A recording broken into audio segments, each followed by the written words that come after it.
Hang on just a second. We have him. Could you pull him up, please? We have a victim of theft. Oh my gosh. On the phone. Oh no. Let's just call him Mr. O for right now. Mr. O, how are you? I'm wounded.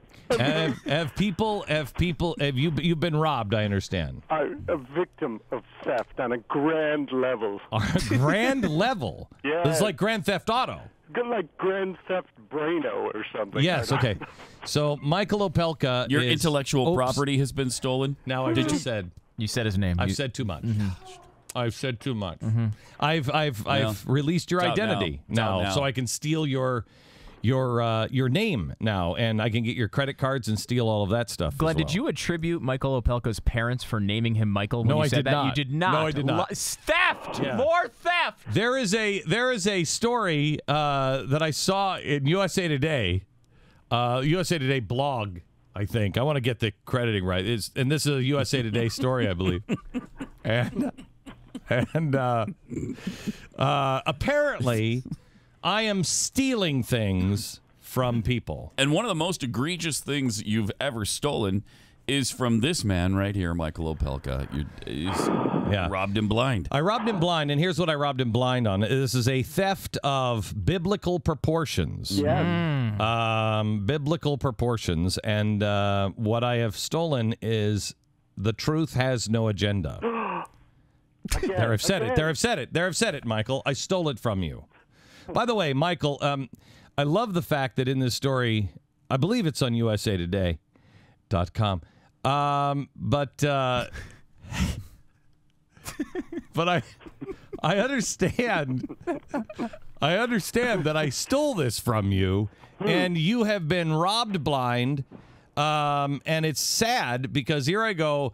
A lot of people don't know this, but I was the best man at your wedding. Yes, you were. And then I turn around and I steal this from you. Well, yeah, you stole it from me just like I stole the car I bought. I mean, I stole from the dealership. Well, no, wait a minute. You mean you paid for the car? Wait a minute. Or I stole it, depending on how you look at it. But I clearly didn't pay you for this, did I, Michael? Oh, yes. Oh, wait a minute. What? Yes. Well, I paid you for it? Wait a minute. But I mean, come on. You're not working for me. Yes. I do have obligations to you to turn out some sort of work product on a regular daily basis. My gosh. How am I keeping you? Look at how I'm keeping you down. I'm keeping you down. On my throat. Right now. I buy The Truth Has No Agenda from you. Yes. I hire you to work for me. Mm-hmm. And yet I continue to steal from you. Every single day. It's every day. How many buys a T-shirt or a hat or a sticker, I am robbed. How many times have you posted things on The Blaze that he has stolen from you? And used on The Blaze. How many times? Well over 150. Oh, my God. Right. Wow. And 150 times you wrote them, and yet I just posted them right directly to The Blaze. Right. And you stole them by paying me for them. Is somebody zipping around on a private jet at your expense? I'm sure they are. Because I saw this in it's Steal from Work Day today, and the communists are now saying, does your boss work less than you but take home a bigger paycheck? Is somebody zipping around in a private jet at your expense? If the corporation is making money at the end of the day, it means they're not paying you the full value of your labor. I'm going to start screaming like Pat with all those darn stuff. All right. Michael. This is devastating. You know what? Case. Call the police. Hang up the phone and call the police right away. Well, you cross state lines with this, so this is now a federal crime. Wow. You know what? Wow, Can I tell you something? That's a good point. The DOJ will take your phone call if you call them. See you later, man. His nothing already. Thanks a lot, man. I'll talk to you later. God bless you. Bye-bye. Did you notice, Pat, that Glenn took that call without attributing Keith Malinak's phone screening? Yes. That was unbelievable. Yes, that was ridiculous. By the way, No, look, is this Shirley, Glenn? I just want to make sure everyone is aware. This 100% is not an attempt at revenge by the website who first came up with the James O'Keefe NPR story. Clearly, there is no attempt at revenge to come up with a pathetic, horrible story about how Glenn steals from his own employees. As revenge, you're saying? Revenge for exposing the fact that the truth. James O'Keefe was taken out of context. No, I have stolen The Truth Has No Agenda from Michael Opelka. The guy who you were the best man in his wedding. You've worked with him for about 20 years, who has done all sorts of election coverage and everything else for us in the interim, who is an employee of theblaze.com currently, who also did the 912 Project website and has been in close contact with us for years and years and years and years on various good projects. Friend. A very good friend of yours forever. You're stealing material from and that's really not transparent, guys. Not transparent. That is really, according to Andrew Breitbart, who I have no beef with Andrew Breitbart at all. Andrew Breitbart is the one who really took down Acorn. He's the one who got all of that stuff out there. A lot of great things, yeah. Yeah, I have no beef with Andrew Breitbart. But Andrew Breitbart is quoted, and I don't even understand it, is quoted as saying, this is really all...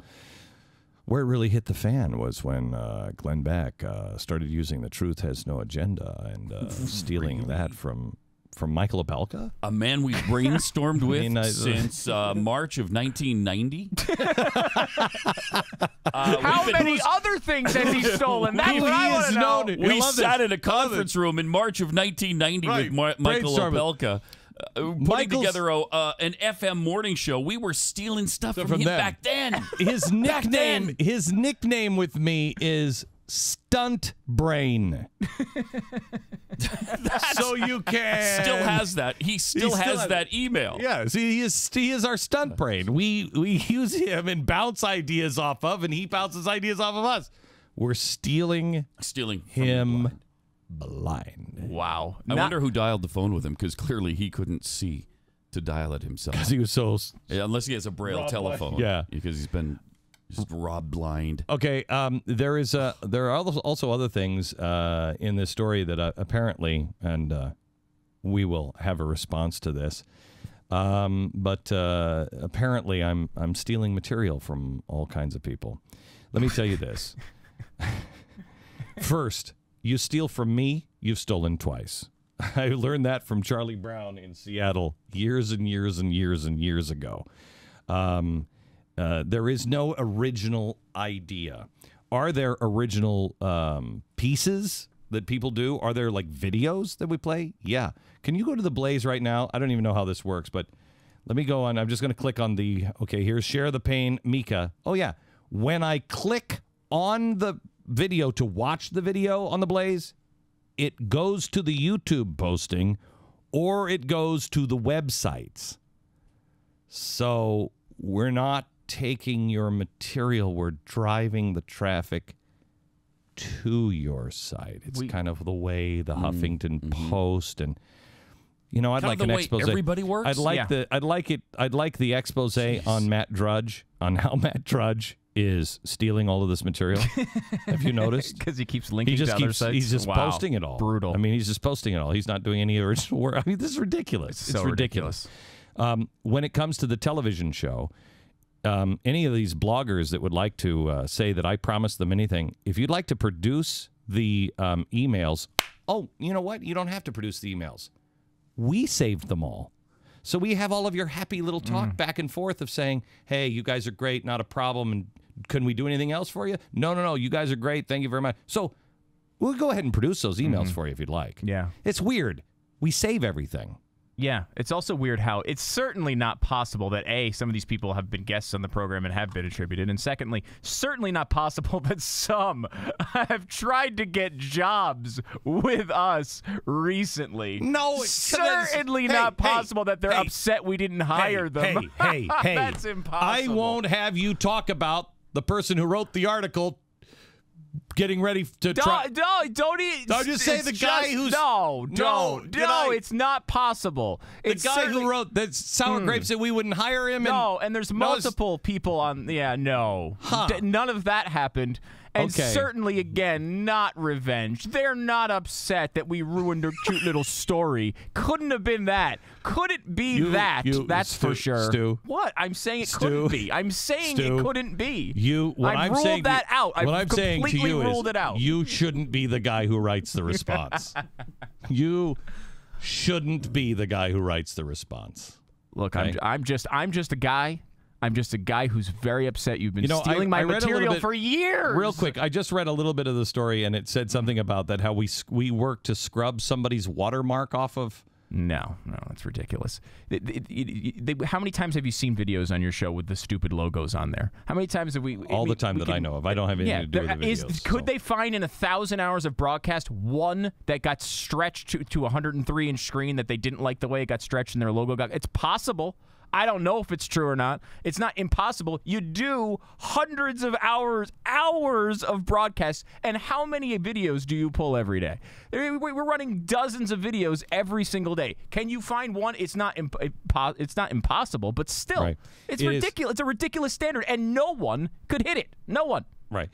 Here's the thing. I want you to know that if I have ever not attributed somebody, it is not that I didn't intend to. We're not scrubbing videos.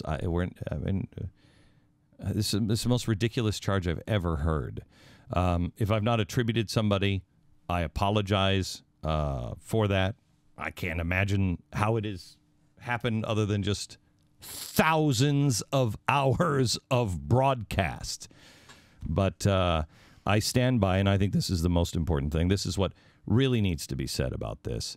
I'm sorry I screwed one of my best friends of all time, close personal friend, Michael Opelka. I was his best man at his wedding. He was crying on the air. I am sorry I paid him to steal The Truth Has No Agenda. I apologize for that, Michael, and I think everyone knows how sincere that apology is, that I've paid you to steal your work. And you just heard it in his voice. He was crying. And the other thing that I think needs to be said, and I think we're all thinking of it, is, wow, it must have really hurt when we didn't take the story from James O'Keefe because we thought it had holes all through it. And then when it was run, we spoke out against it because we believe the truth has no agenda. There it is again! There it is again! So now that website, Thief! that it could have been Burglar? CBS News that would have run. It didn't matter to me who ran it. I didn't even know who ran the damn story. Doesn't matter to me. The truth has no agenda. But now to follow up that really bad NPR piece, they run another piece full of holes. Yeah. Oh well, that's why the Blaze is called the Blaze, because we know that if you center yourself in truth, you're going to be fine. If you don't, you'll just burn yourself to the ground.